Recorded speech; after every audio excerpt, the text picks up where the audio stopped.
Good day, this is Swathi Priya, Counselling Psychologist and Therapist. We are going to see a continuity of what we saw a few days back. I posted a video on internal mind blocks. The content was that in certain situations, there are people who are not supportive of us, and the current scenario in which is not very supportive for us to reach where we want to reach and what we want to do. But in some cases, what happens is we are our own blocks, because the block is not outside but inside our mind. And we were looking at few things. We are looking into Beck's erroneous thinking. That is, there are certain ways in which we think, which is blocked to us, to our peace and our happiness. And this Beck's erroneous theory was postulated by psychiatrist and researcher Aaron Beck. So, as a continuation, let us look into a few other things which might be helpful to us and to create awareness if we are thinking that way. For example, magnification. So, there might be something which is small, but what we do is we make it a bigger thing and make it an issue. For example, I'm sitting for lunch at the dining hall, and my food is served, and maybe there's not enough of salt and spice in the food, and I get really annoyed with it and I shout at the people.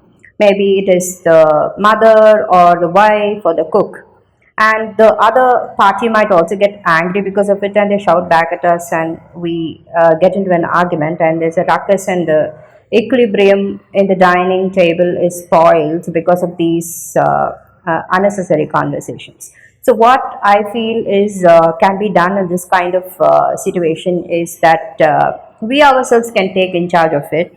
If there's less salt or spice, then you can add the table salt and the pepper in your food, or just go to the kitchen, reheat it with the spices you want. It will hardly take 5 minutes for you to do that, and you can get back and eat your food and more.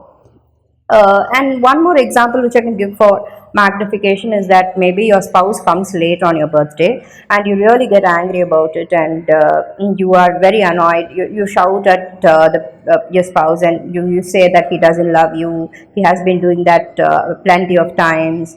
And instead of that, what you can do is you can just try to think from his point of view, whether it is a realistic thing, whether he really wanted to do it, or the situation was like that.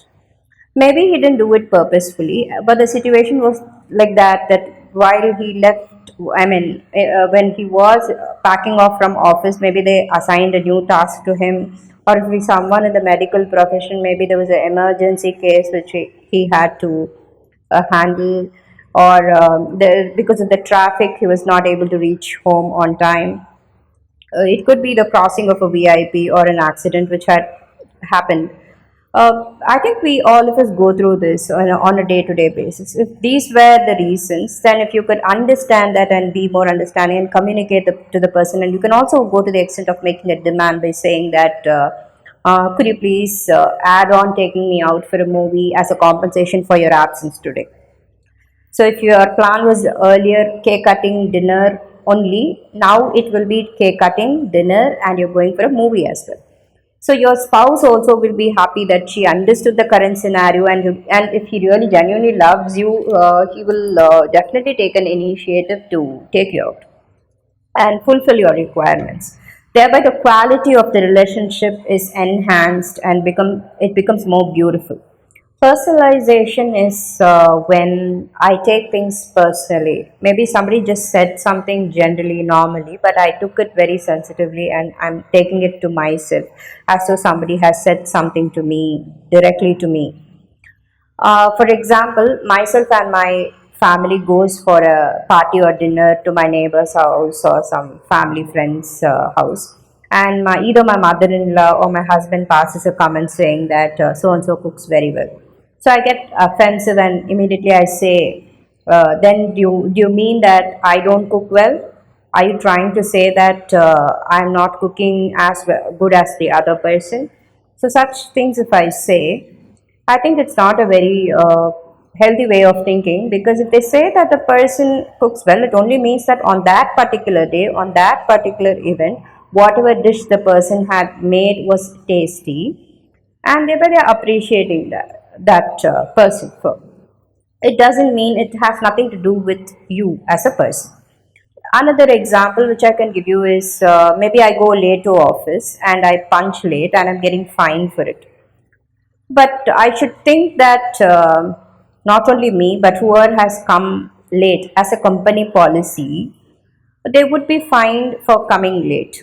But if I think that maybe the manager or the boss has a personal grudge on me, and that is why they made me to pay the fine, because maybe a couple of days before we had a friction.